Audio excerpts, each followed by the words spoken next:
नमस्कार दोस्तों, जय हिंद, वंदे मातरम। आप सभी का स्वागत अभिनंदन है टीटी फैमिली शिक्षकों के परिवार जायसवाल कोचिंग सेंटर पर पावर्ड बाय शिक्षा ही प्रकाश है।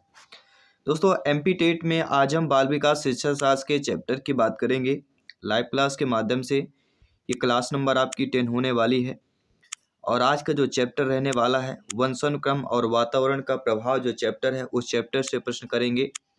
ऑनलाइन एग्जाम पैटर्न के आधार पर जो आपका पेपर होना है उसके अकॉर्डिंग करने वाले हैं। इसके पहले 9 पार्ट कंप्लीट हो चुका है, तो इस लाइव क्लास के बाद यहाँ पे आई बटन पे मिल जाएगा। प्लेलिस्ट पे जाइए, चैनल को जब विजिट करेंगे तो आपके ऑप्शंस मिलेंगे।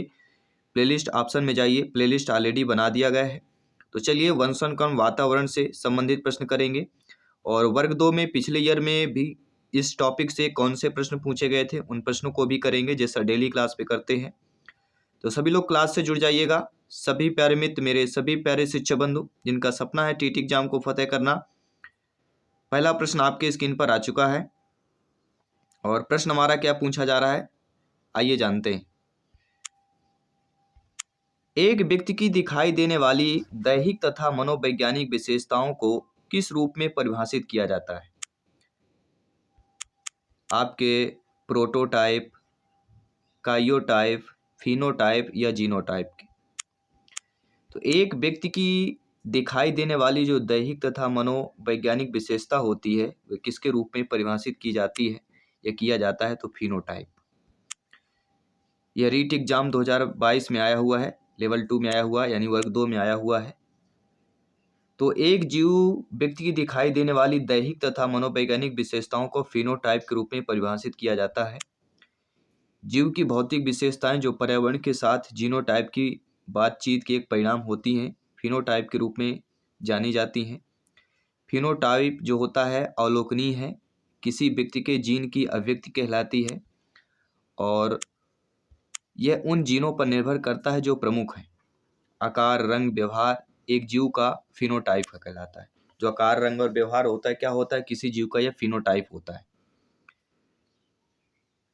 इसके बाद जो अगला प्रश्न है, एक बालक जो किसी एक विशेषता, लक्षण जैसे दुश्चिंता या सामाजिकता में उच्च और निम्न है, यानी ज़्यादा और कम है, बाद के वर्षों में भी इसी तरह का रहता है, तो यह कथन किसको महत्व देगा? तो ये जो कथन होगा अनुवांशिक को महत्व देगा। एक बालक जो किसी एक विशेषता, लक्षण जैसे दुश्चिंता या सामाजिकता के उच्च और निम्न यानी अधिक और कम जो है बाद के वर्षों में भी इसी तरह रहता है, तो वह कहलाता है, किस महत्व को बल देता है? अनुवांशिकी के महत्व को बल देता है। ठीक है, क्योंकि हम सभी लोग जानते हैं कि वंशानुगत गुणों का एक पीढ़ी से दूसरी पीढ़ी में स्थानांतरण होने की प्रक्रिया को अनुवांशिकता कहते हैं, इसलिए अनुवांशिकता की बात करें। और इस पर बी.एन. झा ने क्या कहा है? बी.एन. झा का कथन है, ध्यान दीजिएगा, कथन भी आते हैं। वंशानुक्रम व्यक्ति की जन्मजात विशेषताओं का पूर्ण योग है।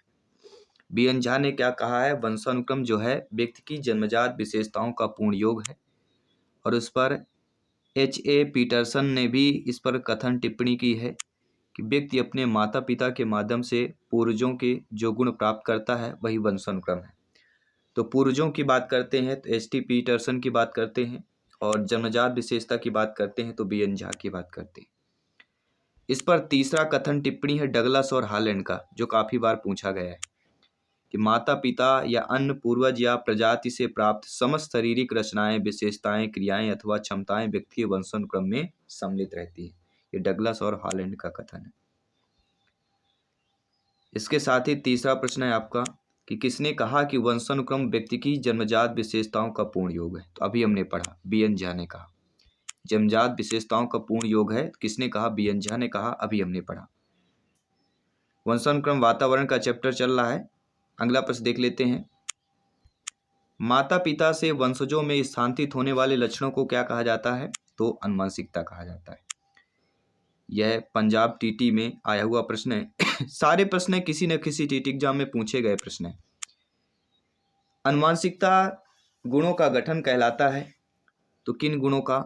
वातावरण, मानसिक, अनुवांशिक या मनोवैज्ञानिक। तो अनुवांशिकता जो होता है कि किन गुणों का गठन कहलाता है? अनुवांशिक गुणों का गठन कहलाता है। अगला प्रश्न है, छठा प्रश्न है, जो आप लोगों के ऑलरेडी स्क्रीन पर है और प्रश्न क्या पूछा जा रहा है, आइए आपसे फीडबैक जानते हैं। यह आपके यूपी टेट में आया हुआ प्रश्न है। निम्नलिखित में से कौन सा कथन सही नहीं दिया गया है? देखिए, वंशानुक्रम माता पिता संतान में गुणों का संचरण होता है, बिल्कुल सही बात है। विकास प्राणी और उसके पर्यावरण की अंतःक्रिया का परिणाम है, यह भी सही बात है। वंशानुक्रम व्यक्ति की जन्मजात विशेषताओं का शोधन है, तो शोधन यह गलत शब्द दे दिया। वंशानुक्रम व्यक्ति की जन्मजात विशेषताओं का शोधन गलत है। तो तीसरा ऑप्शन हमारा सही नहीं दिया गया है। चौथा, माता पिता की शारीरिक और मानसिक विशेषताओं का संतानों में संचारित होना वंशानुक्रम है। तो ए बी डी ये तीनों हमारे सही दिए गए हैं। सी ऑप्शन सही नहीं दिया गया है, इसलिए अकॉर्डिंग टू क्वेश्चन हमारा सी ऑप्शन सही हो जाएगा। आई होप सभी लोग अच्छे तरीके समझ रहे हैं। अगला प्रश्न है, खाली स्थान जन्मजात व्यक्तित्व गुणों का योगफल है, तो कौन होता है? तो जो वंशानुक्रम होता है वह जन्मजात व्यक्तित्व गुणों का योगफल होता है।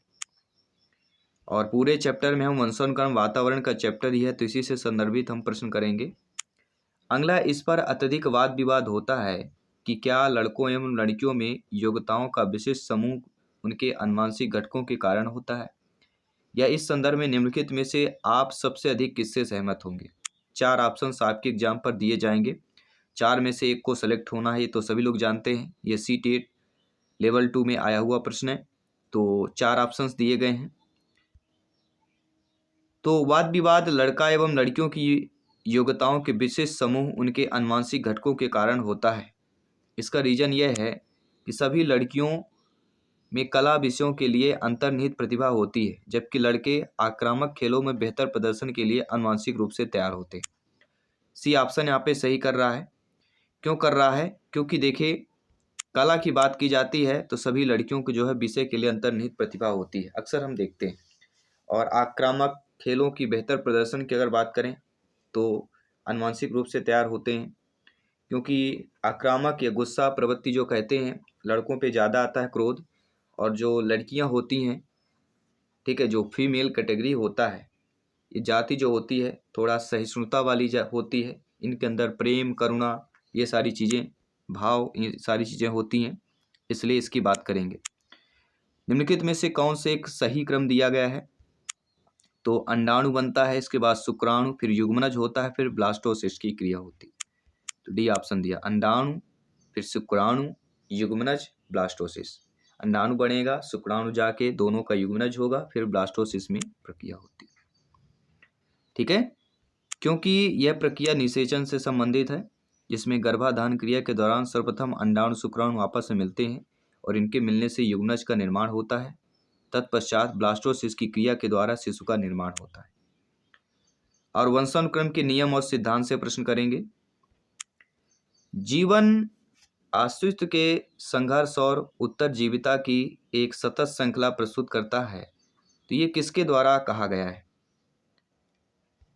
जीवन अस्तित्व के संघर्ष और उत्तरजीविता का एक सतत श्रृंखला प्रस्तुत करता है, ये किसके द्वारा कहा गया है? तो जॉन डार्विन के द्वारा कहा गया है। और डार्विन ने व्यापक अर्थों में अस्तित्व के लिए संघर्ष वाक्यांश का इस्तेमाल किया है। 1867 में प्रकाशित on the origin of species के 3रे अध्याय के शीर्षक रूप में इस शब्द को चुना गया है। अगला प्रश्न है, निम्नलिखित में से कौन जो है आनुवंशिकता का सामान्य नियम नहीं है? तो देखिए, प्रतीपगमन, रूपांतर जैसा पैदा होता है, ये तीनों आनुवंशिकता के सामान्य नियम हैं, लेकिन प्रगति जो है आनुवंशिकता का सामान्य नियम नहीं है, इसलिए अकॉर्डिंग टू क्वेश्चंस पहला ऑप्शन सही हो जाएगा। रूपांतर, प्रतिगमन एवं जैसा पैदा होते हैं, ये हमारे तीनों आनुवंशिकता के सामान्य नियम हैं। इसके बाद आपका अगले प्रश्न की बात करते हैं। 4 ऑप्शंस आपकी स्क्रीन पर दिए गए हैं। कुछ मामलों में बच्चे माता पिता की तुलना में कुछ कम मानसिक योग्यता दिखलाते हैं तथा ठीक उल्टा दृश्य भी दिखाई पड़ता है, तो वंशानुक्रम का यह नियम क्या कहलाता है? तो प्रत्यागमन का नियम। इसकी बात करेंगे, प्रत्यागमन। प्रत्यागमन के नियम के अनुसार माता पिता के विपरीत गुण बच्चों में पाए जाते हैं। सोरेनसन ने इस पर टिप्पणी की है कि प्रतिभाशाली माता पिता के बच्चों में कम प्रतिभा होने की प्रवृत्ति और बहुत निम्न होती है। निम्न कोटि के माता पिता के बच्चों में प्रतिभाशाली होने की प्रवृत्ति प्रत्यागमन होती है। तो वंशानुक्रम का प्रत्यगमन का नियम की बात कर रहे हैं। इसके बाद अगला प्रश्न है, एमपी टेट में पूछा गया प्रश्न है, क्या बुद्धिमान माता पिता अभिभावक के बच्चे संतानें सदैव पढ़ाई तेज में होते हैं? यह MP TET paper first primary level में 2011 में पूछा गया था। क्या बुद्धिमान माता पिता अभिभावक के बच्चे संतानें सदैव पढ़ाई में तेज होते हैं? नहीं होते। इसके बाद अगले प्रश्न की बात कर लेते हैं। एक तथ्य कि मछली उड़ नहीं सकती और उल्लू तैरना नहीं सीख सकता, यह किससे निहितार्थ है? तो यह अधिगम पर जैविक सीमाओं का प्रभाव। एक तथ्य है मछली उड़ नहीं सकती और उल्लू तैर नहीं सकता, तो अधिगम पर जैविक सीमाओं का यह प्रभाव का निहितार्थ हो जाएगा। जैसे कुत्ता कितना भी सीखने का प्रयास करे ले, लेकिन मनुष्य की भाषा नहीं बोल सकता, उसी प्रकार मनुष्य कितना भी प्रयास कर ले चिड़ियों की तरह उड़ नहीं सकता। मानव विकास का अध्ययन करने के लिए आनुवंशिक विधि का उपयोग किया जा सकता है। तो किस रूप में किया जा सकता है? क्षैतिज और लंबवत दोनों रूपों में किया जा सकता है। मानव विकास के अध्ययन करने के लिए आनुवंशिक विधि में क्षैतिज और लंबवत दोनों रूपों में किया जा सकता है। एमपी टेट वर्ग 2 में आया हुआ प्रश्न है, 17 फरवरी 2019 को पूछा गया था। किस प्रकार का सिद्धांत यह प्रस्तुत करता है कि विकास उन चीजों पर निर्भर करता है जो जीन के माध्यम से वंशागत है? तो एक प्राकृतिक सिद्धांत यह प्रस्तुत करता है कि विकास उन चीजों पर निर्भर करता है जो जीन के माध्यम से वंशागत है। ठीक है, आई होप सभी लोग अच्छे तरीके से समझ रहे हैं। अगला प्रश्न है, एमपी टेट वर्ग 2 में 17 फरवरी को पूछा गया था कि कभी कभी बच्चे माता पिता दोनों से अलग होते हैं, ऐसा किस नियम के कारण होता है? तो ऐसा विविधता के नियम के कारण होता है। कभी कभी बच्चे माता पिता दोनों से अलग होते हैं, तो ऐसा किस नियम के अकॉर्डिंग है? रूल्स के अकॉर्डिंग है, विविधता। ठीक है, विविधता के नियम के कारण होता है। वंशानुक्रम के विविधता के नियम के अनुसार बच्चे पूर्ण रूपेण अपने माता पिता के समान नहीं होते हैं, अपने माता पिता से कुछ अंतर भी होते हैं। ऐसा भी देखा जाता है कि एक ही माता पिता के कई बालक शारीरिक तथा मानसिक गुणों में पर्याप्त अंतर रखता है, और इन विभिन्नताओं का कारण माता पिता के वंश सूत्रों का भिन्न भिन्न संयोगों से संयुक्त होना होता है। जो वंश सूत्र होते हैं भिन्न भिन्न संयोगों के आपसे किससे होता है? संयुक्त होने से होता है। तो ये चीजें आपने समझ लिया होगा। अगला प्रश्न है जो सीजीटीटी वर्ग 2 में आया हुआ प्रश्न है, एक व्यक्ति अपने बच्चे के विकास में उसकी परवरिश को अत्यंत प्रभावी मानता है, वह इनमें से किसके महत्व से असहमत होगा? देखिए, भावात्मक मनोवैज्ञानिक इसमें से सहमत होगा, लेकिन आनुवंशिक कारक से असहमत होगा। क्योंकि एक व्यक्ति अपने बच्चे के विकास में उसकी परवरिश को अत्यंत प्रभावी मानता है, वह इनमें से किसके विकास को असहमत होगा? आनुवंशिक कारक को अत्यंत प्रभावी नहीं मानता है, मनोवैज्ञानिक और भावात्मक को मानता है। तो अकॉर्डिंग टू क्वेश्चंस थोड़ा डिफिकल्ट पूछा गया था, पहला ऑप्शन सही हो जाएगा। घुमा फिरा के पूछा गया कि समझ नहीं आता कि क्या हमें उत्तर देना है, कुछ ऐसे भी प्रश्न होते हैं, क्योंकि आनुवंशिक गुण प्रत्येक व्यक्ति को अपने माता पिता से प्राप्त होता है। अगला प्रश्न है, आनुवंशिकता के मूल संवाहक माने जाते हैं, तो कौन माने जाते हैं? जीन्स माने जाते हैं। आनुवंशिकता के मूल संवाहक कौन होते हैं? जीन्स होते हैं। जीन जो होते हैं वह आनुवंशिकता के मूलभूत शारीरिक इकाई होते हैं, जो एक पीढ़ी से दूसरी पीढ़ी में स्थानांतरित होती रहती है, और इसी में हमारी आनुवंशिक विशेषताओं की जानकारी होती है, जैसे हमारे बालों का रंग क्या होगा या हमें कौन सी बीमारियां हो सकती हैं आदि। इसके बाद जो अगला प्रश्न करेंगे, रीट लेवल 2 में आया हुआ प्रश्न है, यानी वर्ग 2 में आया हुआ प्रश्न है। इस प्रश्न को भी ध्यानपूर्वक समझना है। आनुवंशिकता की भूमिका के अध्ययन के लिए कौन सी विधि वैध नहीं है? देखिए, जुड़वा बच्चों का अध्ययन, अभिभावक बालक विश्लेषण, दत्त ग्रहण अध्ययन, ये तीनों आनुवंशिकता की भूमिका के अध्ययन के लिए विविध वैध है, लेकिन समवयस्क समूह अध्ययन वैध नहीं। डी ऑप्शन सही हो जाएगा। ठीक है, क्योंकि समवयस्क जो समूह होते हैं एक प्रकार का प्राथमिक समूह होता है, और ऐसे समूह का आधार समानतः समान समवयस्कों और पितृयक का सापेक्ष योगदान योगात्मक नहीं होता है, जबकि जुड़वा बच्चों का अध्ययन जो है दत्तक ग्रहण का अध्ययन या अभिभावक बालक विश्लेषण आनुवंशिकता की भूमिका के अध्ययन के लिए उपयुक्त विधि होती है। अगला है, आनुवंशिकता तंत्र के अध्ययन के क्षेत्र में नवीन शोध किस दिशा की ओर अग्रसर होते हैं? तो अनुमानसिकता तंत्र के अध्ययन के क्षेत्र में देखा जाए, नवीन शोध जिस दिशा की ओर अग्रसर होते हैं वह आपका कोशिका विज्ञान भी है, आपका जीवमिति भी है, जानवरों का प्रायोगिक प्रजनन भी है। तो उपरोक्त सभी ऑप्शन जो दिया गया है वह सही हो जाएगा। ये रीट लेवल 2 में यानी वर्ग 2 में 2022 में आया हुआ प्रश्न है।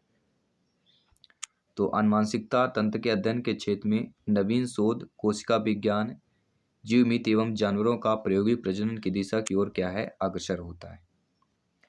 अगला प्रश्न है, सीटेट 2021 में आया है कि शारीरिक लक्षण जैसे आंखों का रंग, ऊंचाई, बालों का रंग, ये क्या होते हैं? ये वंशागत होते हैं। शारीरिक लक्षण, आंखों का रंग, ऊंचाई, बालों का रंग, ये क्या होते हैं? वंशागत होते हैं। समान लक्षणों का पीढ़ी दर पीढ़ी संतानों में पहुंचना वंशागत कहलाता है। और डगलस और हालैंड ने कहा भी है कि वंशानुक्रम क्रम में वे सभी संरचनाएं, शारीरिक विशेषताएं, क्रियाएं या क्षमताएं सम्मिलित रहती हैं जिन्हें वे अपने माता पिता तथा अन्य पूर्वजों या प्रजाति से प्राप्त होते हैं। इसके बाद जो अगला प्रश्न है, जो सीटेट में 2 बार आया हुआ प्रश्न है, इनमें से कौन सा पूर्णतः अनुमानस्की द्वारा पूर्व निर्धारित होता है? तो आंखों का रंग, अभी हमने बताया ना, अनुमानस्की द्वारा जो निर्धारित होता है आंखों का रंग, बालों का रंग, ठीक है। तो आंखों का रंग यहाँ पे दिया गया है, तो बी ऑप्शन सही हो जाएगा। अगला प्रश्न है जो झारखंड टीटी एग्जाम वर्ग 2 में आया हुआ प्रश्न है, यौन पुरुष या स्त्री होने के जैविक गुणों को संदर्भित करता है जबकि लिंग संदर्भित करता है। अब देखिए प्रश्न ही नहीं समझ में आ रहा है, प्रश्न हमारा क्या पूछा गया है, ठीक है। प्रश्न हमारा दिया गया है, यौन पुरुष या स्त्री होने के जैविक गुणों को संदर्भित करता है जबकि लिंग भी संदर्भित करता है। तो पुरुष या स्त्री अथवा मातृ जाति या पितृ जाति होने का सामाजिक रूप से निर्मित गुण की बात करेंगे। देखिए अच्छे तरीके समझ लीजिए, फिर हम अगले प्रश्न की बात करेंगे। यौन पुरुष या स्त्री होने के जैविक गुणों को संदर्भित करता है, यौन पुरुष या स्त्री होने के जैविक गुणों को, जबकि लिंग पुरुष या स्त्री अथवा मातृ जाति या पितृ जाति होने का सामाजिक रूप से निर्मित गुण को संदर्भित करता है। ठीक है, तो सारी चीजें समझ में आ गई आपको ऑलरेडी। इसके साथ बात करेंगे हम अगले प्रश्न की तरफ। हमारे जीन से बने होते हैं, किससे बने होते हैं? तो हमारे जो जीन होते हैं वह डीएनए से बने होते हैं, कहलाते हैं ना, डीएनए टेस्ट होगा। तो हमारे जीन किससे बने होते हैं? डीएनए से बने होते हैं। डीएनए का पूरा नाम क्या होता है? डीऑक्सी राइबो न्यूक्लिक एसिड, जो हमारे जीन से बना होता है। हमारे जीन डीएनए से बने होते हैं। एक गुणसूत्र में एक एकल लंबा डीएनए अणु होता है जिसका केवल एक हिस्सा एक जीन में मेल खाता है। डीऑक्सी राइबो न्यूक्लिक एसिड यानी डीएनए हमारे शारीरिक वर्ण या वंशानुगत या अनुवांशिक घटक होता है जो जीवित प्राणियों के भौतिक गुण या हम कैसे दिखेंगे, हमारी आंखें, बाल, त्वचा आदि के रंग, क्या हमारे परिवार बाल सीधे या धुंधलाले होंगे आदि को यह प्रभावित करता है। तो डीएनए की बात कर रहे हैं। अगला प्रश्न है, प्रत्येक अंडा कोशिका में गुणसूत्र कितने होते हैं? तो एक्स होते हैं। प्रत्येक अंडा कोशिका में गुणसूत्र जो होते हैं वह एक्स होता है, क्योंकि एक्स एक्स और एक्स वाई, तो प्रत्येक में एक्स होता है। और अंड कोशिका में 22 अलिंग सूत्र और 1 गुणसूत्र सम्मिलित होता है। क्योंकि मादा का एक कोशिका में एक्स गुणसूत्र होता है इसलिए युग्मक केवल एक्स गुणसूत्र दिखाई दे सकता है, क्योंकि मादा का तो एक्स ही होगा। ठीक है, यदि आनुवंशिकता एक विशिष्ट व्यवहार का महत्वपूर्ण निर्धारक है तो दूर दूर रखकर पाले गए समरूप और भ्रात यमज के व्यवहार की हम किस प्रकार भविष्यवाणी कर सकते हैं? काफ़ी डिफिकल्ट प्रश्न है इस प्रकार के, वैसे एमपी टेट में आते नहीं है लेकिन ये एचपीटीटी में पूछा गया प्रश्न है। तो इसका जो हमारा राइट आंसर होगा, समरूप यमज भात यमज की अपेक्षा अधिक समान व्यवहार व्यक्त करते हैं। समरूप यमज भात यमज की अपेक्षा क्या करते हैं? अधिक समान व्यवहार क्या है? व्यक्त करेंगे। क्योंकि देखिए, यदि अनुवांशिकता एक विशिष्ट व्यवहार का महत्वपूर्ण निर्धारक है तो दूर दूर रखकर पाले गए समरूप और भात यमज के व्यवहार की हम समरूप यमज भात यमज की अपेक्षा अधिक समान व्यवहार व्यक्त करते हुए भविष्यवाणी कर सकते हैं। अगला जो प्रश्न है कि यदि कौन सा गुणसूत्र का मिलान हो तो लड़की का जन्म होगा।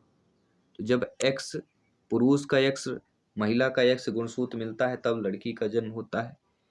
जब पुरुष का वाई महिला का एक्स गुणसूत्र मिलता है तो लड़के का जन्म होता है। तो यहाँ पर अकॉर्डिंग टू क्वेश्चन जो है हमारा डी ऑप्शन सही हो जाएगा।